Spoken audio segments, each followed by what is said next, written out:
everybody, and welcome to this week's video.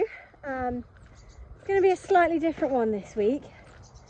I've not done a whole lot recently, for obvious reasons, and yeah, grab these pockets. I thought this time, for this week's video, I just thought we'll have a bit of a chat. A bit of a catch up, you know, just go through a few bits and bobs that I think might be interesting and that I think need talking about, that I don't think are talked about enough. Yeah, just a couple of topics. Also a little bit about what's been going on at the minute and how things are going, and you know, future plans, and yeah, there's loads I could talk about. There are a couple of topics in particular that I want to talk about a little bit more, and yeah, I've actually also got today a sports psychology meeting, so I thought that would be really useful to tag into this video, and yeah, I'll try and sit down and have a good chat with you guys before I go for my meeting, and then debrief with you, because I won't film the meeting because that's, you know, a bit weird.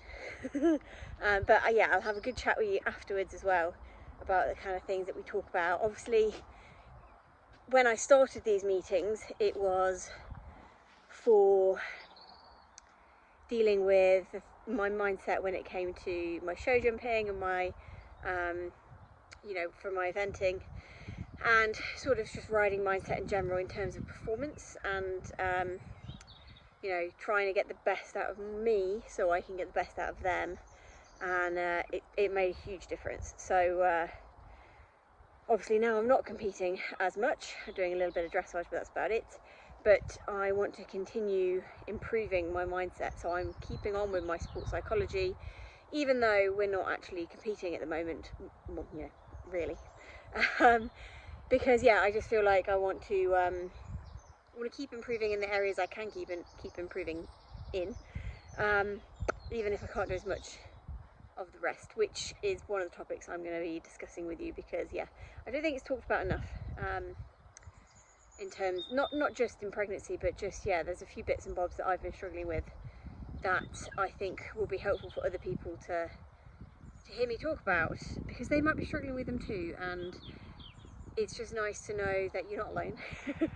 And that it is possible to deal with these things and overcome them and move on, and I mean, I'm still dealing with a lot of them, but we're finding ways to work around things.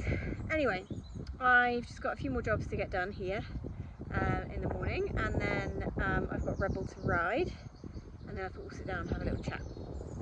I might chat to you before I ride Rebel, we'll see, but my sports psychology session is a bit later on this afternoon, so yeah, we'll have an initial chat and then I'll reconvene with how we got on today in my session. A slight change of plan. We're going to go riding first, aren't we? Ready? I've got the opportunity to hack with a friend, so we're going to go get that done now, aren't we? Yes, so cute. And then yeah, we'll sit down once I've done that and have a chat. Okie dokie, so I have just had a very delicious lunch, tuna mayo with all the salad, big fat white roll, or cob if you're from the Midlands. I apologise, this chair is pretty squeaky. But my sports psychology session is in just over half an hour, so I thought we'll sit down, have a little chat pre-sports psychology, because I wanted to do it before, because I don't want to be influenced by anything that she has told me before having this sort of open, honest chat with you guys, because I'll come out from that feeling great, and I'll be like, yeah, everything's fine. It's like, no, I want to be honest with you and discuss some of the things that I've been going through, or just little bits of stuff that I've been thinking about recently that I feel like I want to share, because there may be other people going through similar things, and as much as it's very tempting, and a lot of the horse world is so, what's the word I'm looking for? Insular? I don't think that's the right word, but you know what I mean. Like, people try and deal with stuff on their own, and I think it's a very equestrian thing to do, is to be like, well, this is my issue, my problem, I'll deal with it, I'll work through it. But it's not about, like I said on my Instagram stories, and I've talked about this on my Instagram stories a lot. If you don't follow me already, it's lk.eventing on Instagram, and I waffle on my stories all the time like this. So if you enjoy this video, do go and give me a follow, because there's daily waffle on my stories. But yeah, I think that there's a difference between venting and, you know, moaning and being overly emotional and oversharing on social media. There's a difference between that, which I don't really agree with. I mean, you know, everybody do their own thing, whatever makes you feel better. But I think for a longer term solution, and what helps other people as well as yourself, is to sit down and think about the things you're struggling with and come back and have a discussion like I am now. And well, it's not really a discussion because there's nobody discussing with me. A chat, basically, an open talk about the things that have been bothering you, and, you know, how you may be overcoming them, and, you know, because that might then help somebody else, because it's not just you venting and someone being like, oh, for God's sake, here she goes. It's having a chat about it and talking about things rationally. I think that's the point. When you're in the moment, quite a lot of the time things are irrational, and we're allowed to be irrational, you know, it's the nature of the beast when you're a woman. There is quite often a lot of irrational thought that goes on, but I think having a handle on those thoughts and not dismissing them or saying that it doesn't happen, it does, for everybody, not just women. Obviously I'm not being sexist, but you know what I mean. It's I think we struggle with it more, because we're more emotional creatures, or can be. Anyway, I'm digressing now. Let's get back to the point. The things I really want to talk about are things I've been struggling with in general, not just because I'm now pregnant, but things that have bothered me for a while and have taken a little time to get my head around. And I felt like I'd got a really good handle on this until I became pregnant and things started to change. So I think that there is an under-discussed topic in the horse world, in the equestrian world, especially in the competitive sphere, of body image not really being talked about enough. And I don't mean, you know, the typical sort of stuff that's talked about in society in general, because in general horse people are hugely accepting, and I have never had any negative comments, or I've never felt any negativity about body image. I think everyone's very inclusive and everybody tries really hard to accept everybody else, and there's definitely, I think we're an accepting bunch of people, if I'm being really honest, broadly speaking. Everybody will have had different experiences, but I definitely really struggled for a period of time with the doors just swung open, with struggling with the way I looked when riding. And yes, I think it's important to be the correct weight for your horse, obviously, and when you're pushing your performance and you want to do better, 100% you need to be as light as possible to be able to do really well at the higher levels, especially eventing when you're expecting your horse to carry you across country. That side of it, obviously I am a total advocate for using, you know, going to the gym and being fit and healthy and working not only on your horse's fitness but your fitness. I think that's so important, and something that I really do try and do myself. I had my very best season ever eventing with Pogo at intermediate when I was having a strength and conditioning session. I had a strength and conditioning coach through uni, And once a week I would have a strength and conditioning session, and I can tell you the difference that made to my riding was amazing, really amazing. So obviously I am totally 100% for that, and I think that's something that needs to be talked about more. But what I'm talking about is, especially when I was sort of, I don't really think I noticed it when I was an under 18, because I think when you're a kid you're naturally a little bit lighter weight anyway. It was more when I sort of hit probably my very late teens, like 19, and then 20, 21, 22, you know, that sort of age, that I started to change shape a little bit more, because you're not a kid anymore. And obviously puberty had long been and gone, but I think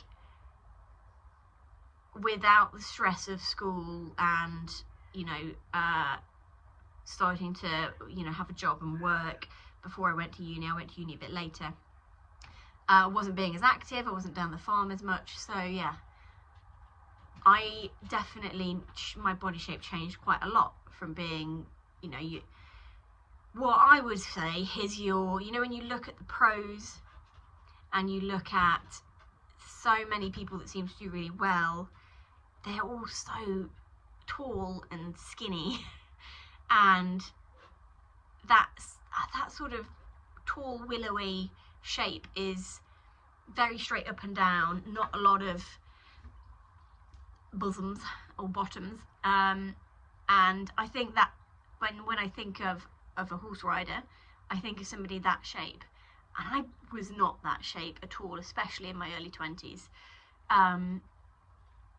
and yeah, I really struggled for a long time to not overthink. All the doors coming. It's a bit breezy, and I haven't locked the door open. But yeah, I really struggled for a while to come to terms with the fact that I was not particularly tall. I'm not short, I'm about 5'6", but I'm a very, what I would call, womanly shape. I'm not a big girl at all. I wouldn't say that I, you know, was plus size. That's not what I'm trying to say. But I was definitely, I've got hips, I've got bum, I've got boobs, I've got quite broad shoulders. I'm an hourglass, which is, you know, is great, and I totally appreciate and love my body shape. But there was definitely a period of time when I really struggled to really have confidence in my body, and I would worry about my weight a lot. Didn't help, I was riding a 15-hander around, you know, 2 stars.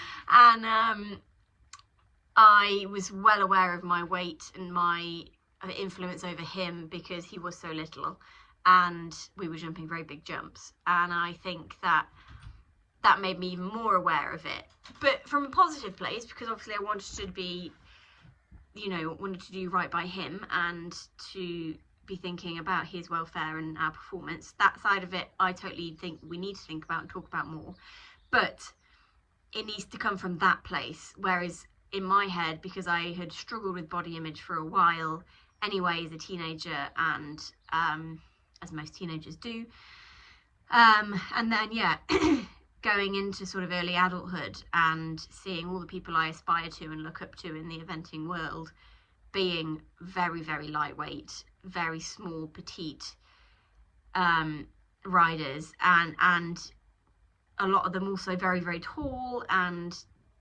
that was just not my shape at all. I'm mid-size in terms of height. I'm not what I would call a petite person at all. I'm, like I said, I'm not a big person, but it wasn't what I was seeing and what I was focusing on in terms of other people, and feeling like I didn't look like the rest of people doing well in my chosen sport. Side saddle as well, I struggled with that massively in the side saddle world. There is obviously a massive importance placed on elegance in the side saddle world, and I quite often felt like I couldn't be elegant because I had boobs, and it made my jackets look big up top, and I didn't have that long elegant neck and, you know, soft petite frame. And yeah, I really struggled for a long time to come to terms with that. Not helped by the fact that when I did strap down the chesticles, I would do better because I would look more elegant, and it did really affect me for a long time. And I did really struggle with body image for a long time. And I think that it's something that isn't talked about enough in the equestrian world, in the eventing world, in horse sport in general. We talk a lot about, like I just said, about welfare and about people being the right weight for their horse, and I totally get all of that too, but I would just love to see more people talk about it, and not in a judgy or a aggressive way, in a more in just discussing, like I am now, the people that may have struggled with that for a while. There are some fantastic riders out there that are not stick thin. Look at Gemma Tattersall's, or Gemma Stevens as she is now. She is not a stick insect by any means, and she's strong, you know, and we are allowed to be strong, and we're allowed to have womanly figures and still be a good rider. I think that it's important to remember that you don't have to look like Ros Cantor and be an absolute stick insect. Not that she is, you know, she's also very, very strong. But you know, she's competing at 5-star. That's, if you want to do that, then I agree, you probably need to put more effort into your own fitness and really think about your weight. Look at jockeys, massive influence on their weight for a jockey. But I think that, and I think social media is good for this because we're seeing more normal people doing well with their horses. But I just think we need to keep talking about it, and we need to reassure young people that you can have boobs and hips and bum, and you can still ride well, and there doesn't need to be a focus on the way you look. And there isn't really. You know, it isn't something that people would go on about when they're riding. And I think a lot of equestrian social media accounts are very good at being body positive. But I think we need to talk about it more from a positive point of view, and just discuss that we all go through these phases of having issues, of looking at the people at the very top and being like, why don't I look like them? They're competing at the top. We are not. And if you want to compete at the top, then yes, we do need to think about maybe being a bit lighter to be able to get their cross-country times, to be less weight for you and your horse, so that you can canter faster and gallop faster and jump bigger fences easier. But when you're not at that phase, at that stage, it's not overthinking it and not stressing about it, and just being confident and happy that you do look good on your horse, and you do, you know, you can still ride well and have a nice figure. You know, you don't have to be super thin, because if you're not eating enough because you're worried about eating too much, you're not going to ride very well, because you're going to not have the energy. Equally, you need to be strong enough, and that is the thing for me that I really try and focus on now, is my strength. I need to be strong enough in my muscles, in my core, in my back, in my legs, in my upper body, to be able to ride well. And that is the thing that's been most important. And then when you start to move up the grades, if you are looking for those marginal gains, as we call them, then yes, start to think about maybe trying to shed a little bit of weight in a healthy way, and be a little bit lighter to make up those few extra seconds that you need to get the results that you want to get. But like I said, at the grassroots and at the mid-level, I don't think we need to be overly worrying about our body shapes. Yes, we want to be as light as possible for our horse to do well, as in, no, that's the wrong way to say it. Not as light as possible. We want to be the correct weight for our horse, and we want to do the best for them. And but I think, yes, we need to talk about it in a more positive way, rather than focusing on the people at the top who don't look like us, because they are not like us, and that's okay. It's more than okay. So I had obviously totally come to terms with that, and I was more than happy with my the way I felt and thought about my shape and my physique when riding, and I'd really nailed down sort of what I would call my base weight and strength and physicality, and was totally happy with all of that, and felt good on my horse, felt good in my skin. Didn't feel like I was looking at other people around me in the competition environment and being like, oh, why don't I look like her? I was more focused on my performance, which is something that has been a big change for me. And I think it comes with age. You know, I'm 32 now. I am more comfortable in my own skin now than I ever have been. And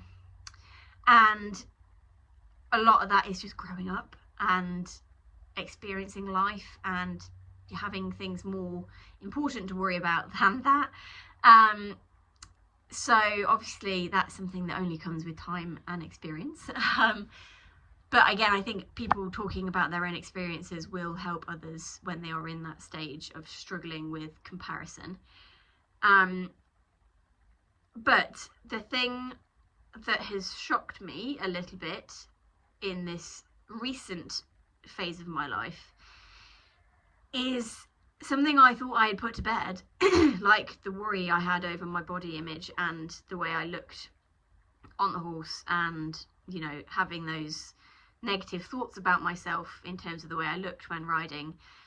I thought I'd put all that to bed and I had dealt with that. But since being pregnant, that has crept back in, and I have started to, it's been affecting me in a way that I was not expecting, because like I said, I thought I'd put all that to bed. I was totally happy with the way I looked.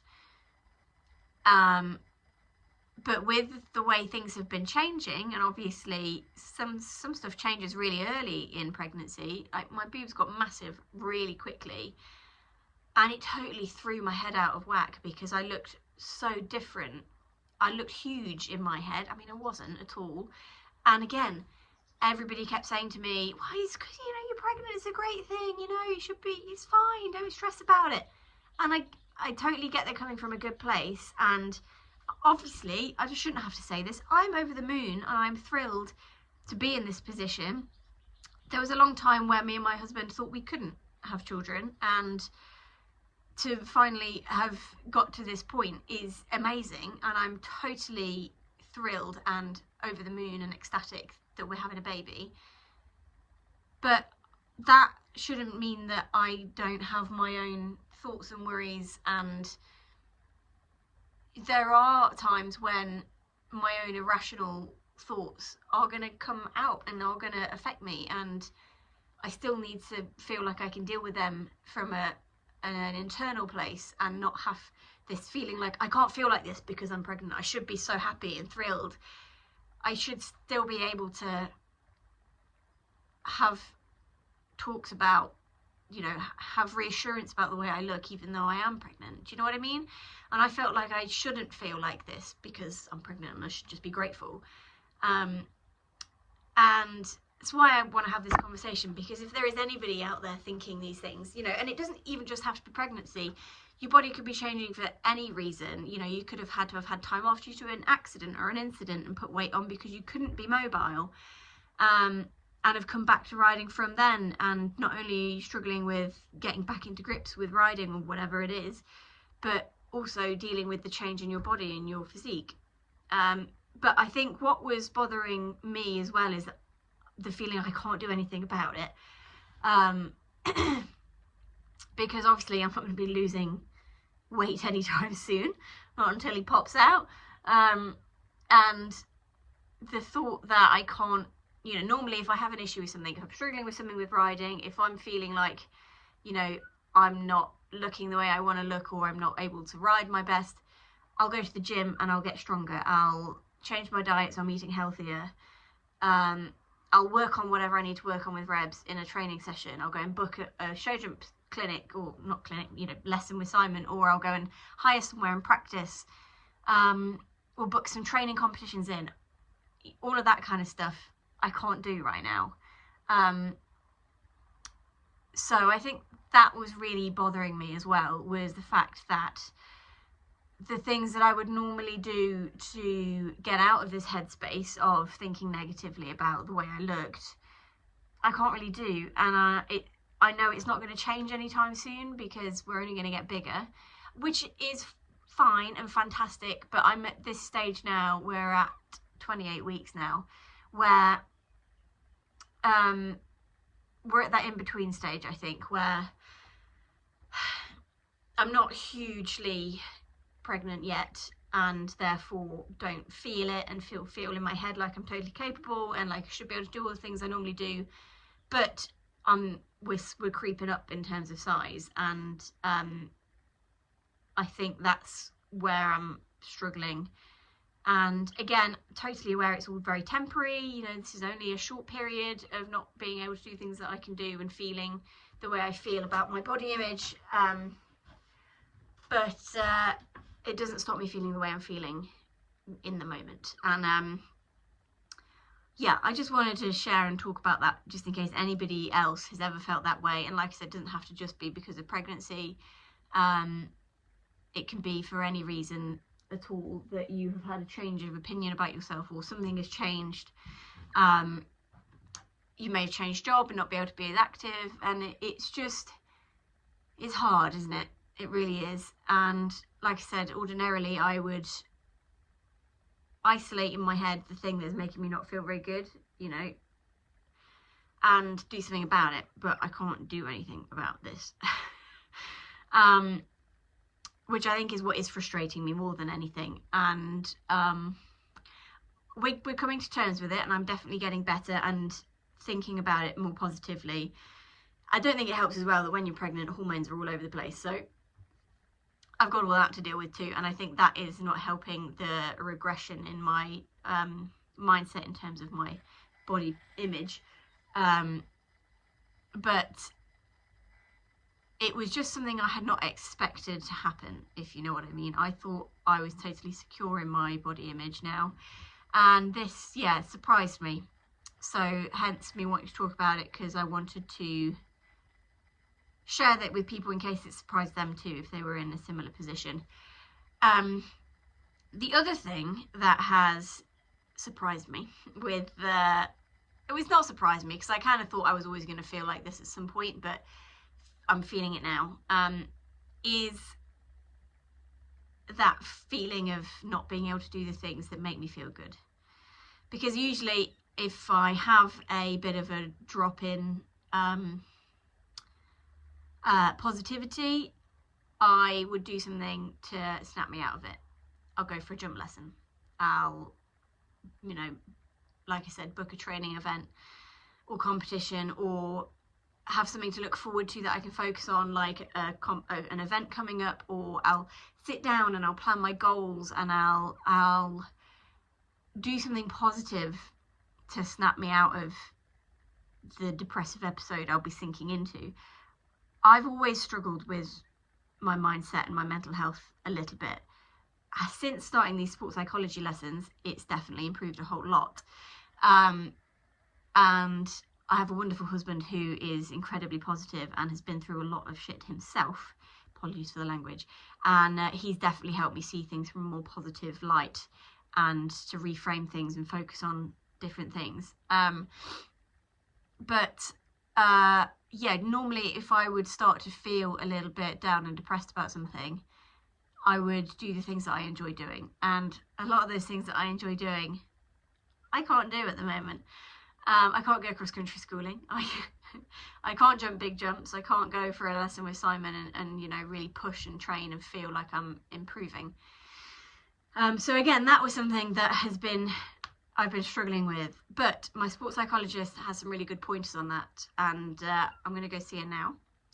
And hopefully we'll get some more nuggets of knowledge and tips to help us out.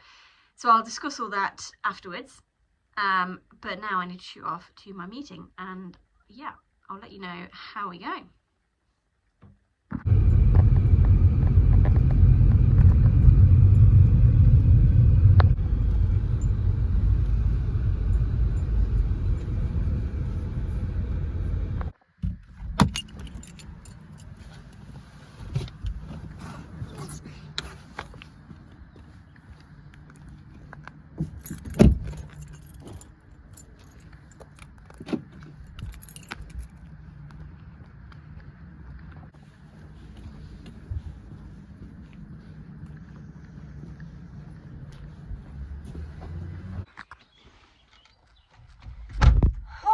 we are back in the car. It was a really useful session, actually. Really useful. I think it actually really helped that I had been talking to you guys or filming this video before I went in, because I was basically able to discuss everything that I'd already talked to you guys about with her, and it was really useful, actually. Very emotional as well, which I was not expecting. But first off, she really agrees that I should be doing this video, and she thinks that sharing this is going to be so useful for other people, because I was saying that there is not enough spoken about pregnancy in the equine world, especially in the professional side of the equine world, because I think we're very stoic people, and we're just like, well, you just get on with it, you get it done, and there's not really enough talk about how it affects you. Like, lots of professionals have babies. Roz Cantor, Izzy Taylor, you know, loads of people. But I don't think it's talked about enough, because we're so focused on the journey of the animal and yourself and the sport sometimes, that you forget about your own journey through life, if that makes sense, and things that other people might struggle with, and acknowledging how your experience may help somebody else. You just focus on your own experience. But yeah, so I'm hopeful that this video may help somebody out there who may be feeling the same. But yeah, she had lots of very good points, one of which was about what we were just talking about in terms of this unexpected cropping back up of my body image issues that I had when I was a kid, or, you know, early adult, young adult. Is she was saying that you've got to not deal with this now, as in, this isn't me at 32 having to deal with this. I need to go back in my head, like do a bit, I think she called it regression work, and talk to that 22-year-old Lauren who struggled with this in the first place. Because when I'm having these thoughts creep up, like, you know, I'm riding around in the arena and I look in the mirror and I'm like, you look huge, rather than, that's not me thinking that right now, that's 22-year-old me who is still in here thinking that, and that's the person I need to have the conversation with. I need to go in, you know, she said, go and sit in a dark room. We did it a little bit in there, but she was like, just go and sit somewhere quiet, close your eyes, take yourself back, and imagine you're having a conversation with that 22-year-old self, and have that discussion about, from a kind, compassionate place, about that's not an issue, about how I feel now, and how it's not something you need to worry about, and all the positives about, you know, how strong you are, and how it isn't something that you need to worry about. You're still going to get where you want to be without looking like a stick insect. You know, you don't have to be super slim and, you know, waif-like to be able to ride well. And it's having that compassionate conversation with the younger me in my head to try and overcome that issue, rather than, it's not an issue that needs to be dealt with in the here and now with 32-year-old me, which I thought was really interesting, because it wasn't a concept I'd thought about. I was just like, why am I thinking this? But that's exactly why. So that was really useful, and lots of other things which I will discuss with you back at the yard, because it's blooming boiling in this car. So I'm going to go back to the yard, and yeah, we'll have another little bit of chat and round off this video. Right, we are back at the yard. Yeah, lots of really useful stuff talked about, and not only just about the body image thing. Hello guys, hi, have you all been shut in? Oh dear, I'm very happy doggies. Hi doggies. Put my phone back on my little stand, back in the original position. There we go, hands free. Hello doggies! Hello, hello, hello! Hi! Did I leave you? Did I leave you, poor doggies? Down then, everybody, please. Very happy to see me. Yeah, obviously talked about the body image thing, and yeah, that was a really interesting point of hers, to just go back and have that conversation with past me and try and deal with it from back then, rather than trying to deal with it now. And remembering every time that thought does pop into my head, this isn't me feeling this now, this was what I was feeling back then, and I need to reframe it. And when I am, trotting around the arena and I catch a glimpse of myself in the mirror, and I, rather than have that thought of, Christ, I look massive, have that thought of, God, I'm so pregnant, in a good way, I look great, because I'm still able to do all this, and I'm pregnant, rather than, I watched a few videos that Mum took of me last time I jumped him, and I'm like, just look, rather than focusing on how well I'm riding for 6-7 months pregnant, I'm looking at myself going, God, I don't look like I used to look. But that's totally fine. I'm not gonna look like I used to look. I need to be more appreciative and grateful the fact that I am still strong and fit and able to do all this. Because it's not like that for everybody. And it's just reframing these thoughts in a positive way. My go-to is always to be negative, and I think that's something that has changed a lot recently from these sessions. I've been having them a good long while now. I think Dad bought them me for my 30th birthday? No, 31st, maybe. I think it might have been my 31st. I've definitely been having them over a year.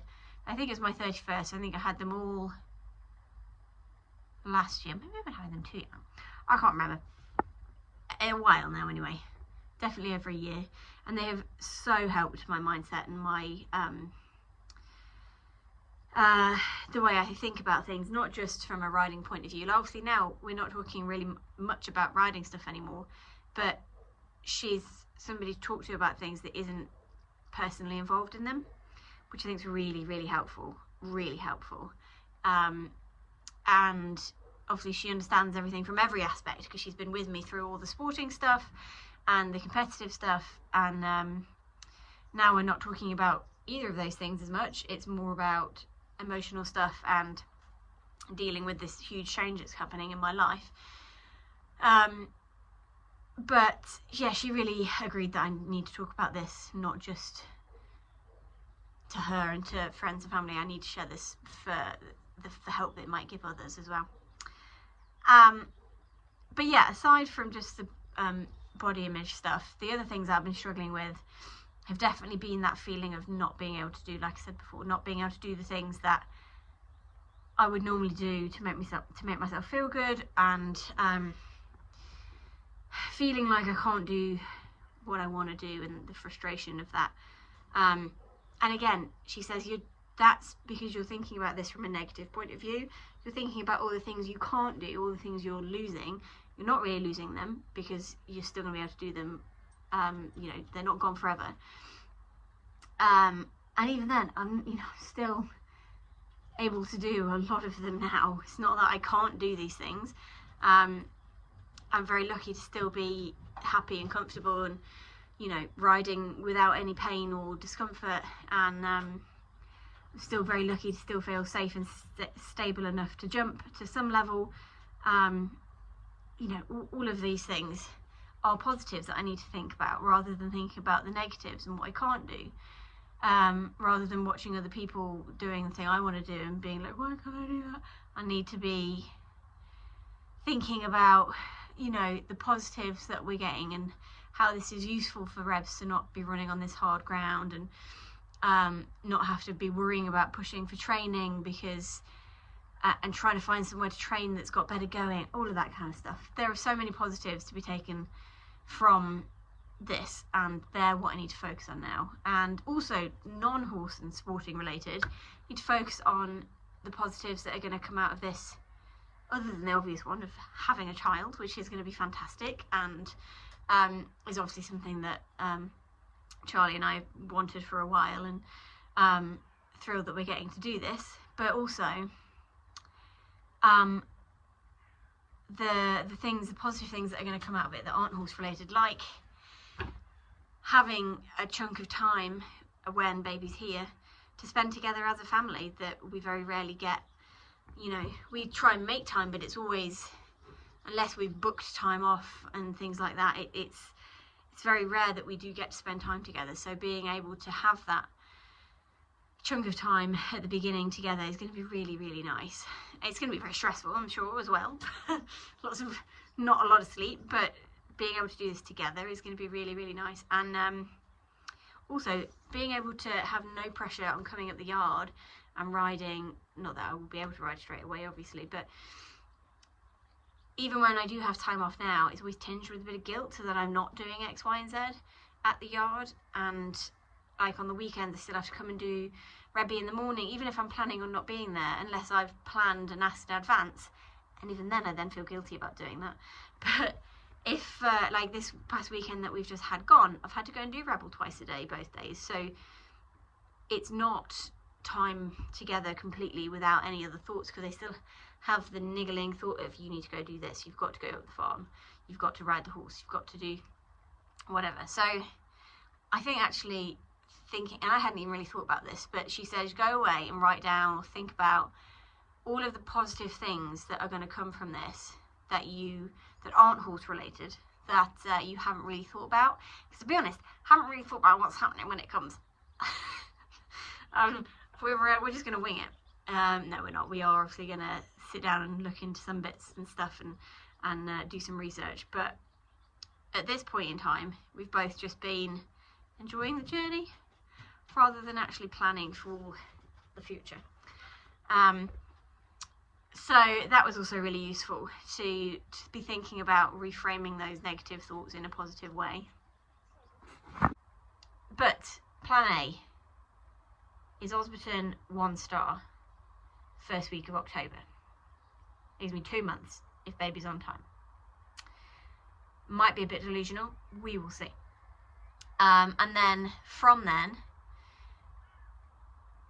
moving forward to do Osby novice, and then potentially another novice at the end of the season. I was going to do Speetley, but Speetley's now not running at Speetley, it's running elsewhere, which is a bit further away, and it's a course that I don't know, so I'm reluctant to go and do a brand new novice that I've never done before. But even if all we get is Osberton and Osby, 1 star at Osberton, novice at Osby, I'll be really, really happy. So that's sort of best case scenario in terms of getting back up to where we were when we finished. So that's option A. Option B is an interesting one. So I learned recently, and I'm sure this is right, again, I would need to maybe completely 100% clarify this because I'm not 100% sure, but from what I've read, I'm pretty sure I'm actually eligible for badminton grassroots again this year, which I didn't think I was. I thought it had upped back up to the longer time frame, like 8 years since you last ran intermediate. But I think that might have happened last year, so for this year's badminton. But for the regionals happening this year, which is what I'm now eligible for, I think it's back down to 4 years. And I did my last intermediate in 2020 with Pogo. So it's 2025, so I am 5 years on. Well, if you count 2020, 1, 2, 3, 4, no, I'm still 5 years on from having done my last intermediate, which means I'm eligible for grassroots now. Now, Rebel has no points at novice yet either, because he had a pole in his first and only novice. So he's still eligible for grassroots too. And he's already got his qualification for his regional final from the few hundreds we did at the back end of last year. Which is exciting, because there is a regional final at Little Downham the same weekend as Osberton. So option B, or option 2, is Little Downham 100 regional final. He's also got a 90 qualification for a regional final. I think we're a bit above that now. So, I mean, if I feel really, really wobbly, I could just pop along and do the 90. But it would be, I feel a bit odd about doing that, if I'm totally honest. I'd feel a bit, what's the word, pot hunting. So, 100 regional final at Little Downham, and then probably Osby 100 or novice, because he is allowed to get, if he did qualify at Little Downham, he would then be allowed to get points, but only 7, I think it is, 6 or 7 points. So he'd have to go and like win it and I think even then, even if he won it, I then just wouldn't do another novice before badminton next year if he'd qualified.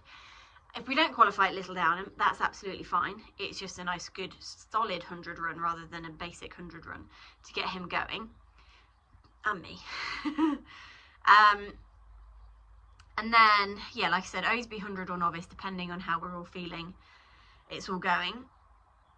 And then, if I really want to have a crack at doing badminton next year, which might be a nice way to ease me back into it after the winter as well, rather than going straight out and wanting to push for novices and plus, is there is Bicton 3-day at the end of October, which you might think, Lauren, are you going to really drive all the way down from Nottingham to Devon to do a 3-day with how old will you be?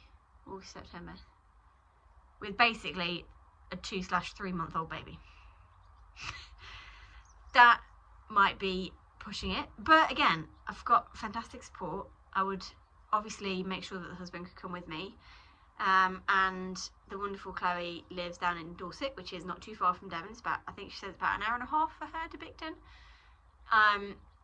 So I could stable with her before we go, and then we'd Airbnb it. You know, we wouldn't be living in the lorry or anything. So there's that option as well at the end of the season to maybe have another crack at doing a badminton qualifier. Plus, it's keeping it at 100 rather than moving him up to novice again. But we're not doing easy 100s, like I said. They're slightly tougher.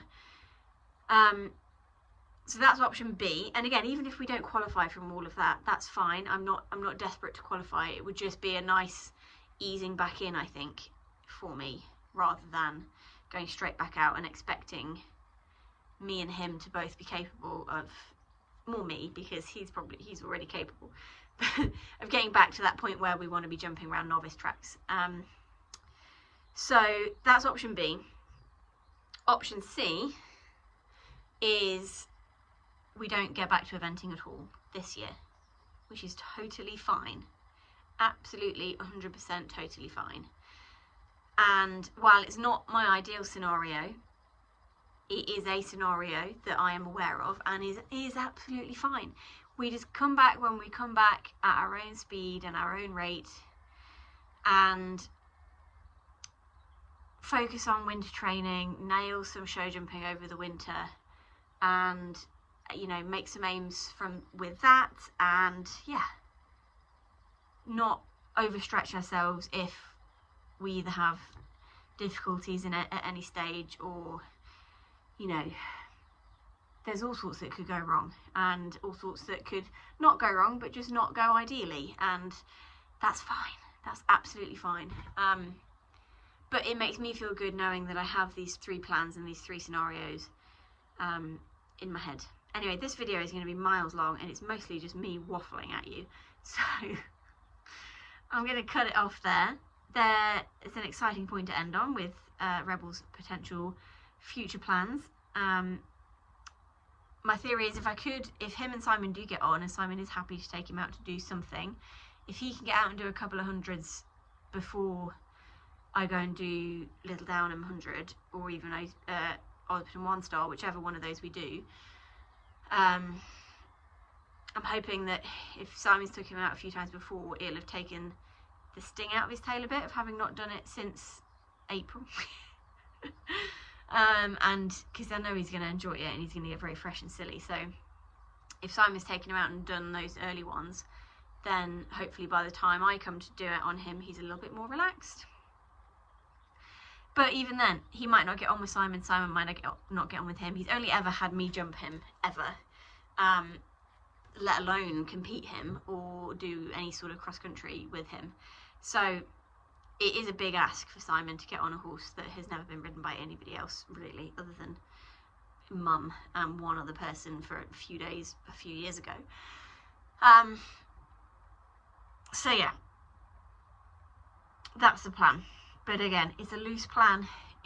There are several of them, several options, and we're totally just going to play it by ear and see how we go. So yeah, I hope you've enjoyed this video, if you've stuck around. And this is going to be a pain to edit because I feel like I'm going to have to cut out so much waffling. I'm tempted to just not even listen back to it and just join all these videos together and just get it out there, because then it's a bit more honest and real, because I'm not going to go back and be like, that sounds a bit weird, maybe I'll cut that out. It's a proper, honest, uncut chat. Just depends how long it is. I might have to cut out some waffle if it's like 4 hours long, which it may well be, because this last clip has been 15 minutes and I talked for at least half an hour before then. Oh my god, I'm so sorry.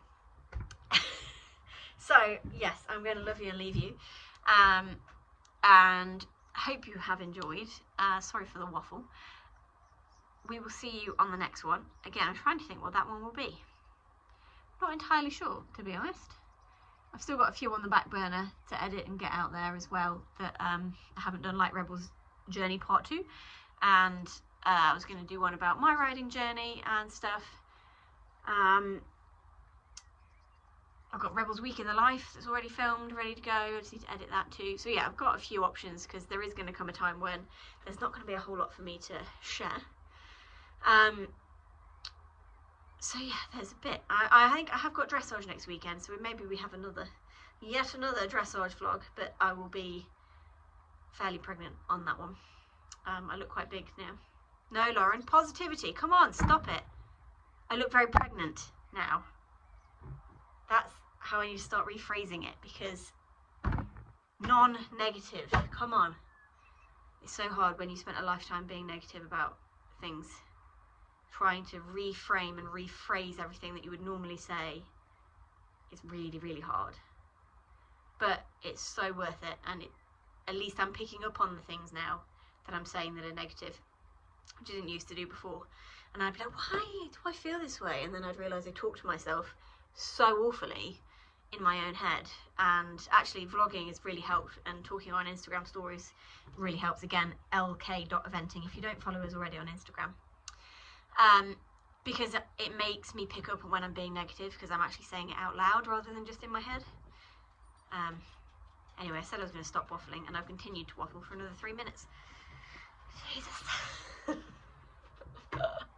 So, like I said, hope you've enjoyed this video, and we'll see you on the next one, whatever that may be.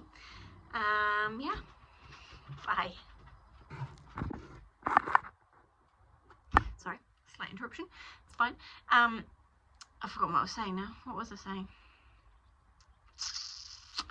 Yeah, basically just reframing stuff as positives rather than thinking about the negatives all the time, which is my go-to.